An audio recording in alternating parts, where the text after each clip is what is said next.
Shalom, shalom, peuple de Dieu, c'est votre humble serviteur, pasteur Christian Kebana, de Hope Christian Center Ministry.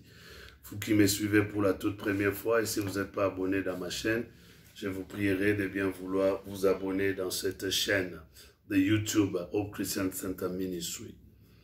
Aujourd'hui, je vais parler sur un message « Jésus plaira ».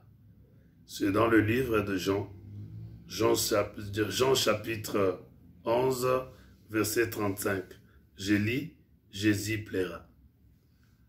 C'est une histoire que nous connaissons dans la Bible et c'est le seul endroit où dans la Bible nous avons vu, qu'on nous a décrit avec clarité comment l'émotion de Jésus était, comment Jésus avait pleuré pour son ami qu'il aimait beaucoup. C'est l'histoire de Lazare.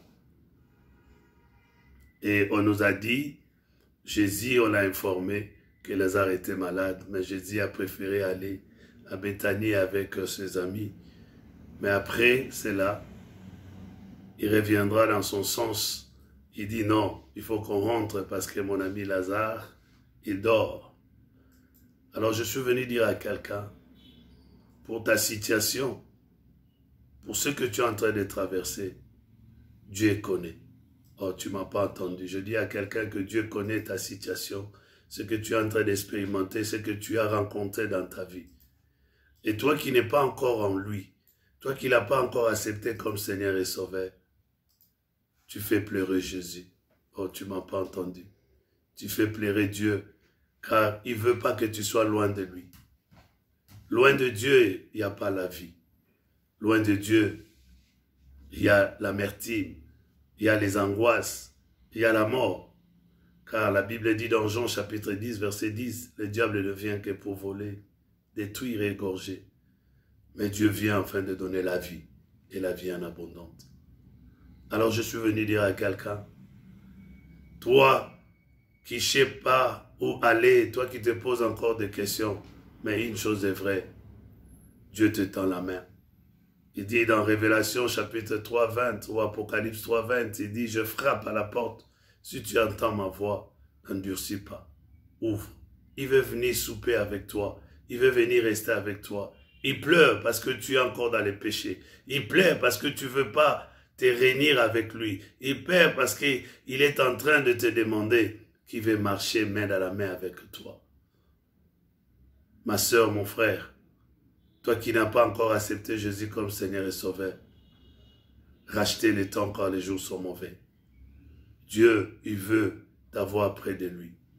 Car tu viens auprès de lui, ta vie ne sera plus la même. Oui, je dis à quelqu'un, ta vie ne sera plus la même. Je ne te garantis pas que tu n'auras pas de problème parce que tu vis sur cette terre des hommes. Les problèmes seront là, mais une chose, tu vas l'affronter avec joie, avec paix, avec certitude. Car celui qui est en toi, il est plus fort que celui qui est dans le monde. Et si tu n'as pas encore accepté Jésus comme Seigneur et Sauveur, sache qu'il est en train de pleurer parce qu'il ne veut pas te perdre. Il dit, il ne veut pas te perdre. Il dit, s'il en avait 100 brebis et un est parti, il est perdu, il laissera les 99 pour aller chercher celui qui est perdu. Et c'est toi qui m'écoutes. Ou c'est un frère ou une sœur que tu connais.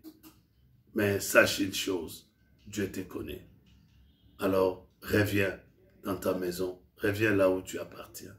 Et si tu veux faire cette prière avec moi, tu vas entrer dans le royaume.